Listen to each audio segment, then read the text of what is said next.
I am 31 years in the CRM industry, and now the social CRM industry, and now the digital strategy industry.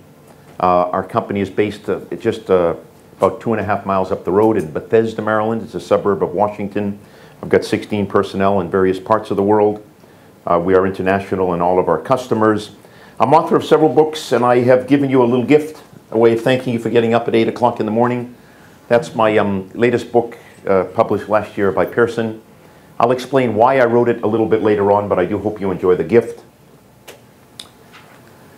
So ISM, the company, specializes in creating and implementing digital strategies, and sometimes digital strategies includes components like CRM or social CRM. It includes, as it's alluding to on the board, all different types of big data analytics, customer engagement, e-commerce, and various components that make up an effective digital strategy. And the way we work with companies is we do these executive briefings. So what is digital strategy? What is social CRM? We do assessments. How well are you doing digital strategy? How well are you doing customer experience management? And then we'll come in and actually help create the strategy and or help you implement the offering. And we've been doing that for some of the world's best companies. I give you some in the services sector, and I'll give you some in the manufacturing sector. I have to at least say to my friends from Finland here, because there are several of you, I spent many years of my life in Helsinki and the surrounding areas. I worked with Fatsa, Tom Waymarn at the time. It was a wonderful company. And Tampere, which is a wonderful paper company. And Sisu, the great truck manufacturer, and many, many more. So I've had a great deal of experience in your wonderful country, and I welcome you to this country. On the manufacturing side, you'll see some big names. And I put these up here not so much to talk about the companies, but we're honored to have been selected by these companies to help them with their strategies. And what I'd like to do as a result, with their permission, is to share with you some of the stories about how they came about creating a digital strategy. So I think we can learn from some of the leaders. We work with smaller companies, but you'd know that message is loud and clear. We have in this, about 4 miles down the road, something called the Smithsonian Institute. It's a very famous museum, and you know, I humbly submit companies that are not digitally ready in 3 to 5 years' time, there'll be a new wing of the Smithsonian that says companies that just didn't quite get it. So I feel strongly about that. Okay, well, thank you for spending the first 25 minutes on this topic. And let me get to what I want to say. And again, I told you it's a 2-part presentation. So I hope you'll stay for the second part. I think they blend. And quite frankly, if I don't finish the first part, I'm going to go into the second part with it. For me, it's just one big 2-hour block. And you'll get 5-minute bathroom break, but we're not going to take 15. We don't need that this morning. So let me talk about today's topic, how to thrive in the digital, and I call it Deluge, okay? Because I think it really is. So I've got some figures up here. I'm not going to read them. There's a couple that I think are very important. So if you can't read it from the back, so every single day, 4.8 billion interactions on Facebook, 1.3 billion smartphone apps downloaded, 16 billion texts sent, 5.9 billion Google searches made, 2.3 billion posts, 500 million tweets. So there are now more tweets per day than there are books in the world. Think about that for a minute. 300 billion emails sent. And you know, you sit back, I don't know about you, but I sit back and it's a fire hose. It's a fire hose. And as a business executive, you need to decipher which of those digital activities are worth my attention and which I simply have to let go. And you have to determine how best to gather, how best to organize, how best to analyze, and how best to really utilize and leverage and exploit this deluge of digital information. Because at the end of the day, your goal, as I put it in red down the bottom, is to capture and retain these customers who are also awash in the digital sea. Okay, so that's kind of where I'm coming from. And I sit back, I deal with a lot of very senior executives. They don't have time to be overwhelmed in a digital sea. They just want to know, tell me what I should do, Bart. What is the implication? And that's what we get paid to do, right, as business people. So that's kind of where I'm coming from. And I sat back about 8 months ago. This book was published, I think, in April of last year. I'm writing my new book. I'm going to be on digital strategy. And the reason I'm writing the next book is for this very topic. So given this, what does that mean as a business executive? And why bother? Because I always like the why bother test. Why bother with CRM? It's not for everybody. Why bother with social? It's not for everybody. Why bother with digital strategy? It's not for everybody. But if it's relevant and you can tell me why bother, and that's what I do with a lot of senior executives, tell them why bother, then you pass the mustard test and we're willing to talk a little further. So why bother? Because 70% of 16 to 18-year-olds in this country, I don't know about your countries, buy digitally, and this evolution or revolution is in its infancy. So think about it. 16 to 18 years old, they're just breaking into the workforce, maybe not even, they're still in college, most of them, or even high school. 70% die digitally. It's the way they do business. So I was with my niece several weeks ago, and she said to me, that she's 18. She said, Uncle Bart, when you were my age, what was your favorite app? And I said, sweetheart, I wasn't around in those days. 95%, now this is another quote that I think is important about why bother. 95% of knowledge workers carry a very powerful PC in their pocket. So this has really changed the world, right? 95 carry it. 70% of 16 to 18-year-olds digitally connect on an absolute on an ongoing basis. So if you're a company in B2B, if you're a company in B2C, if you're in a company B2B2C, and you're not on top of this game, where will you be in 3 years? Let me say it differently. If your competitor is on top of this game and you're not, who wins? It's that important. Okay, so why bother? I just want to tell you a couple of stories here. So for me anyhow, the whole concept behind digital strategist is it says gather the digital information about your customers, and I'll show you lots of ways of sources, analyze it, derive actionable insights, and then the nice thing, and I'm not a technology guy, but I have to acknowledge when technology is valuable, deploy some of the new digital tools, and there are lots of them, to customize and to optimize each individual customer experience. By channel, right product, right time, right consumer. And enhancing digital engagement, I'm being very careful there. I didn't say enhance customer experience. I said enhance customer engagement. Because the experience is only a part of it. You'll see in a minute why. And it's a very important part of it. But we want to not only have a good experience, we want to keep that engagement strong over the long term. And that's those continual moments of wow that Disney talked about.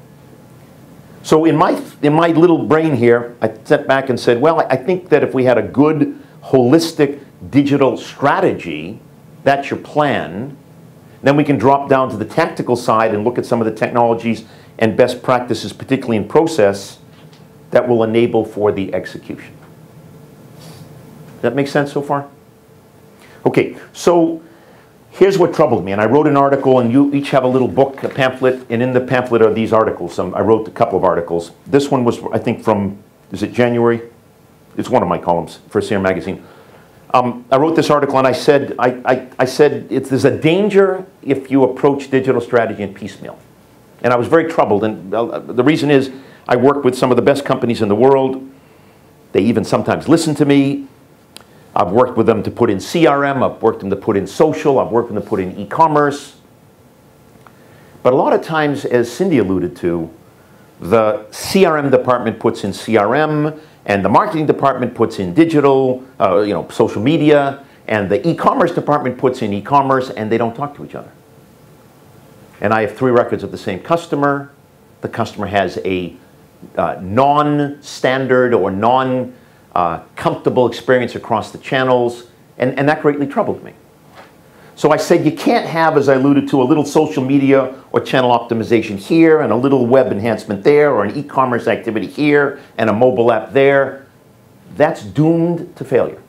It'll bring us right back to where we were 20 years ago, and for that matter 10 years ago, when we had silos inside the corporation of systems that couldn't talk to each other. And I put a big red flag up to my best of customers and say, no, let's not go down that road. Let's take a breath for a minute. Let's think about what does 3 to 5 years out, maybe even 10 years out likely look like. Let's create a digital strategy that will incorporate the likely components of that direction. And then let's bite them off in small-sized chunks. So for the gentleman who came and said he was overwhelmed or didn't know what I don't know, Cindy and others, that's okay to now learn what you do know or don't know and should know, but that's not a reason to be overwhelmed by that. We just bite it off in chunks that are manageable. And so that was my thinking as I got back, and I said, as a result of that, organizations need a comprehensive forward-thinking strategy that encompasses all aspects of the digital engagement. And that's what created this new book that I'm writing. So let me share with you, and I hope this is reasonably visible. If it's not, I'll go through it very slowly, because that's really the thrust of this morning's part 1. Let me share with you what a digital strategy, in my humble observation, could, maybe even should look like. Okay? And the important message, and I'm going to talk about this in part 2, and that's why I told you it's 2 parts that fit together. But at the core of any successful digital strategy is an absolute, solid, and sound CRM system. You cannot build a digital strategy if you don't have a solid CRM system. Okay? And I want to reinforce that. I'll do it a different way. In my 31 years in the industry, I've never seen a CRM system succeed if you didn't have an effective customer profile. And I'll look at that in a minute, a little later on. And if you don't have that profile in a CRM system that gives you insight into the customer, you could never create an integrated digital strategy. And so the second part, I'm going to get into how do you integrate with CRM. But for now, I'm going to just leave it as, at the core is an effective CRM system.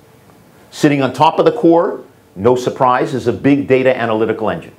It could be inside the software. It could be outside the software. But the bottom line is it's seamlessly integrated so that as information comes into my CRM profile or goes out of my CRM profile, I'm learning what's going on with individual customers or clustered groups of customers.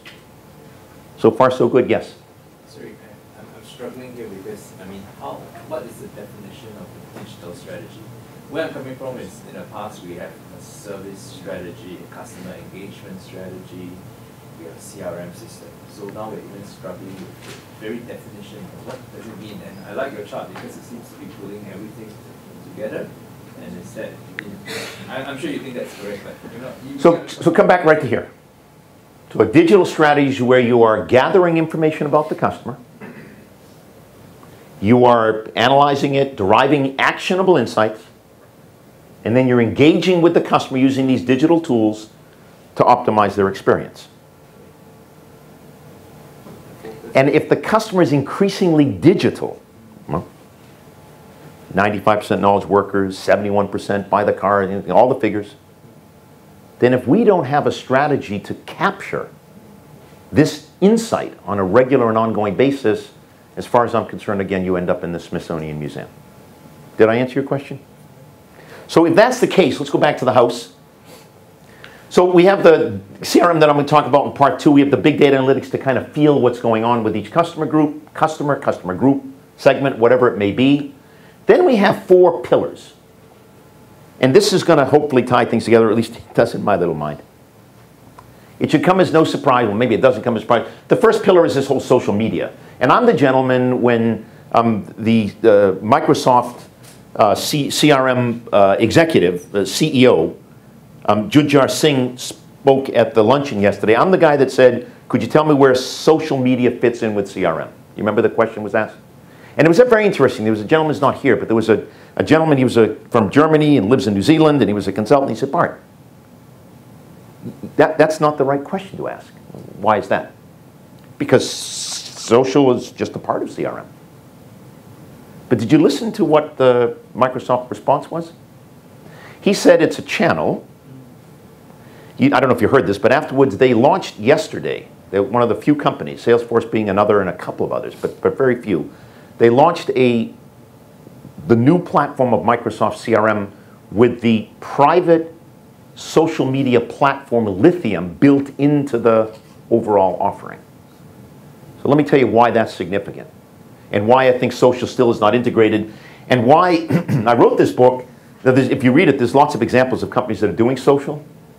but it is still has not taken off as I expected it to, and I expect it will. And I'm often a couple of years ahead of the industry, so I never get terribly overwhelmed by this, but I was validated when Microsoft said they invested in a joint product that ships with the social media capability.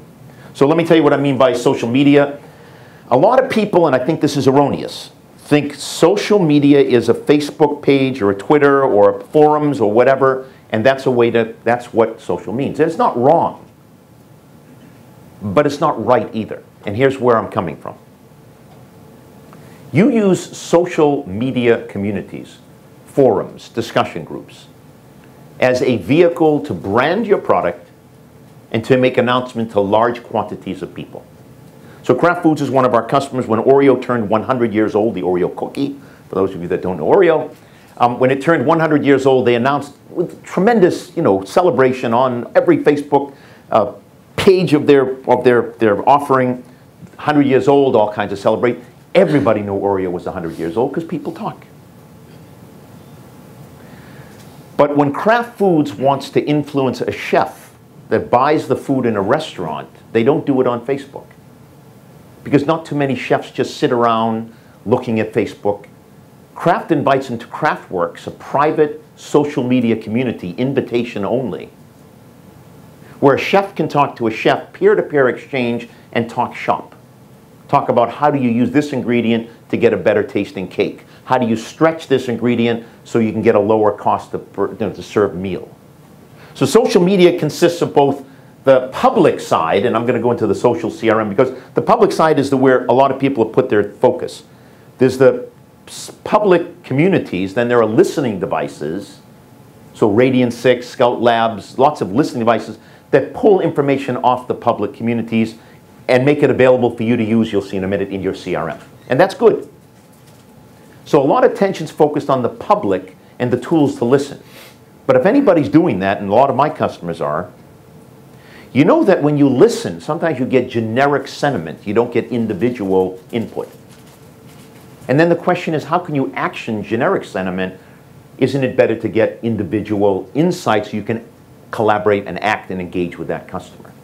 So the public side serves a purpose of branding and getting messaging out to a wide audience. If you want more intimacy amongst your customers and prospects, you create a private invitation-only social media community, and there are lots of them, and now Microsoft is shipping with Lithium, so there'll be even more of them. We've created many of those for our customers. I'll talk about them in a little later.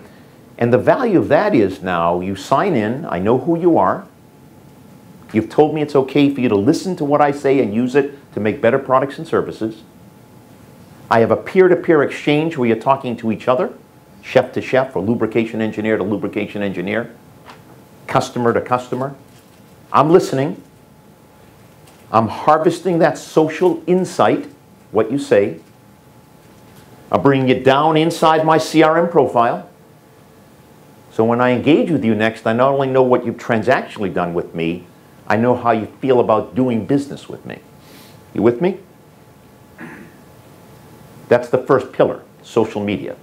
And if I'm doing it right, I'm listening to what you've said, both public and private, bringing it down into my, call it big data analytics engine, finds its way into CRM. I do the analytics, come back out to you through the social media channel, if that's your channel of preference, with messaging and feedback and response that's relevant to you. Okay so far? Second pillar, customer engagement. So I made a point that I'm calling this customer engagement. And the reason is customer experience is really the utilization and Disney does it beautifully and so do many others, of really listening to the customer and then giving them on the outside of the company the ability for them to interact with us, and on the inside of the company for departments to work together to satisfy the need of the customer. But it's more than just the experience side. It's the journey mapping that allows us to understand where things don't go well. There was a session on this yesterday's presentation.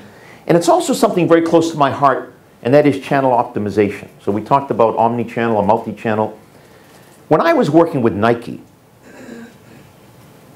we thought about what's the right place for people to buy a Nike product. So if you're Nordstrom or you are, you know, a big department store, bless you, you have a certain way of doing business and buying with Nike. If you're an individual, you have a very different way of buying because you're looking at a smaller quantity and maybe a more specialized quantity. So we tested channels at Nike years ago. So today's Nike.com, I helped create that. It didn't exist back then. And today that's the #1 channel of preference by even the large stores at Nike. You see, channel optimization is important because you're shooting for, as an organization, lowest cost to serve. If you can keep the cost to serve the customer down by giving them a channel that they like and want to work in, that's a whole lot better than an expensive channel that may or may not be relevant to the customers, costing you a whole lot of money. So your job in channel optimization is to understand your customer well enough to know how to optimize the channel by delivering least cost to serve channel that the customer is thrilled to be working in. Does that make sense? So it's omni-channel, but with an optimization within the omni-channel. And we get lots of information from customer journey maps and channel optimization that we feed back in, and we use that in our little engine and our CRM profile, and we feed it back out, and we have better channel optimization, and we have better customer journeys, and ultimately have better customer experiences. Third pillar, e-commerce. So lots and lots of companies are kind of waking up to the fact that things like portals, individual portals, are becoming increasingly important. We work with a company up in Boston, AEW. It's a French company, very interesting company, huge real estate investments, you know, $10 million minimum to get invested. They do all the big pension funds, and just a very, very interesting company. And they've begun to really look at, okay, we have these customers, they're very large and very wealthy customers. Each one now gets a portal. So they can see what they're doing and how they're doing on a one-to-one basis, and it's digital, and we look at what they look at and what they don't look at. We change the portal and so forth. So it's the right way to engage with the customer. It also talks about next best offer. And there's lots of companies that are doing that very well. If you saw Thunderhead on the floor, and there's many others, Pitney Bowes does it, and almost all the CRM vendors. Salesforce does it well. You look at what people are doing on the various touch points, the website, the portal, whatever it may be, the mobile app and so forth, and you then come back out with a next best offer that makes sense. Amazon led the way in this. We all are, the capability is there. Third pillar, providing me lots and lots of valuable input, and this can be done by my phone, it can be done anyway, into my data engine, into CRM, and back out with better e-commerce offering. Fourth and final pillar, I bucket it as emerging technologies. Mobile app is in there. I think that's very important. I want to give you one quote as I think about it. So I think it was 2015 PricewaterhouseCoopers survey. 81% of CEOs see mobile technology as one of their most important investments and critical to customer engagement in the future. So I kind of alluded to that earlier on with Cheryl Kingstone's presentation and discussion. It's the whole area of Internet of Things. Jagdish from Microsoft talked about the 3 use cases of healthcare, discrete manufacturing, and retail as the likely leaders. I don't have the time to go into that. If you're interested, we have several customers that are seriously looking at the whole Internet of Things. It's the augmented reality and the virtual reality that were discussed that you'll see in a minute will change the way we do business in the future. It's some other things that were talked about, robotics. If you go down to the floor, you'll see interactive personalized video from Pitney Bowes. Chat bots were discussed. There's all kinds of new digital technology that, you know, again, I'm a strategy guy, but you have to leverage these wonderful tools that are allowing us to digitally connect with our customers. So that's the theme of the book. If you don't know it, most authors just have one slide and then they write a book about it. I'll go into, you know, one channel, or one chapter will be this and one will be this. So that's 5, 6 chapters already. And then there'll be an intro and an ending, and that's the book, right? It'll be a little more than that. I'll put in a few case studies. So that's where I'm coming from. And as you can see, you do all of this correctly with the pipes feeding in, back out. I humbly submit you then have put together a reasonably effective digital strategy. Now, Tracy gave me the 5-minute sign. So I really want to open this up to observation and feedback. I've thrown something out, certainly the gentleman from Singapore, who said, you know, what is this digital strategy thing? How does this feel? Yes? The question is, when companies stumble, let's say they attempt this and they stumble, where are the biggest landmines? Where are they really getting hung up? They're getting hung up on, do you remember I think it was Brian Solis talked about digital transformation? And he talked about the 6 steps of the digital transformation. So I actually considered putting this slide in last night. I didn't. So effective digital strategy implementation is about people, process, and technology. And much as I've touted the technology component, it's 20% of the success of any digital strategy. 80% is about people and process, 30% is about process, 50% is about people. So now let me answer your question. People get hung up, first of all, they get hung because they're not structured in their thinking. Right? They run off and do a little bit of this, and a little bit of that, and a little bit of this, a little bit of that, and they haven't thought the whole thing together. So that's just a weakness of a vision, of a capability to think the bigger picture over the long term. But people get hung up more than anything with either lack of leadership or lack of people commitment. You see, I've created many strategies for many great companies, and many of them have been implemented rather successfully. Not all even implement. But you have to have that buy-in component. So I like to leverage the concept of use cases. Remember the concept of why bother? So I asked the question, why bother?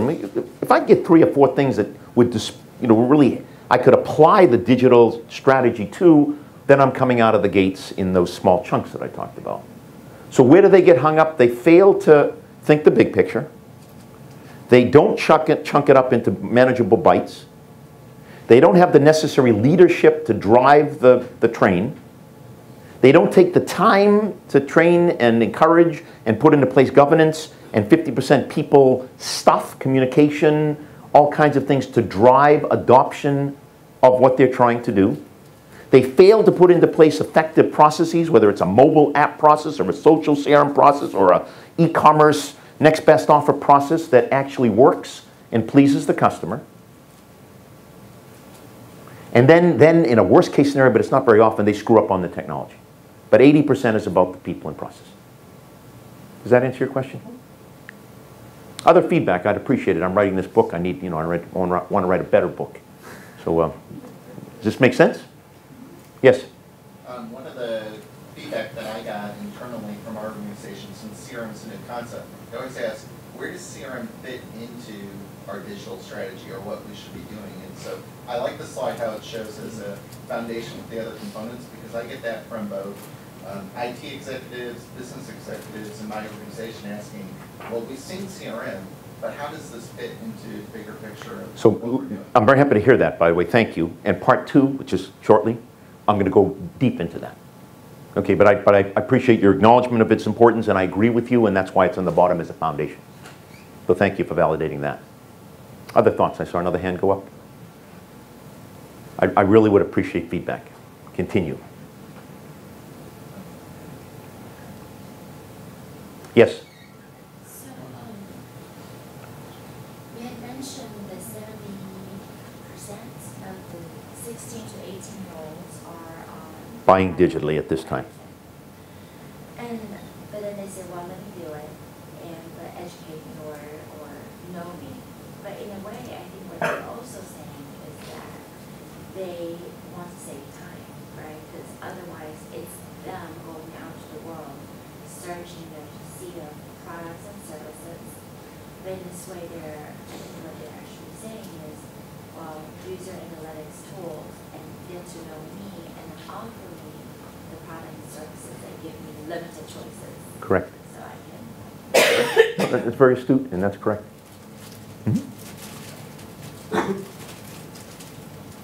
Okay, I'm going to, first of all, we come up here, there's lots of stuff I didn't do today, that's okay. So the takeaways, real quickly on part 1. Given the staggering speed of digital change, getting your digital strategy right has become, in my mind anyhow, essential for every organization's long-term survival. You cannot do a piece-by-piece approach. I humbly submit it just doesn't work. As the gentleman in the back from the utilities company said, a solid CRM is at the core of every successful CRM initiative, and then you leverage the tools that are available. Needless to say, if we can help you do that, we'd be honored, as all of these other companies have been kind enough to do that. What we're going to do now is we'll take a 8-minute break, and we'll continue right away with part 2.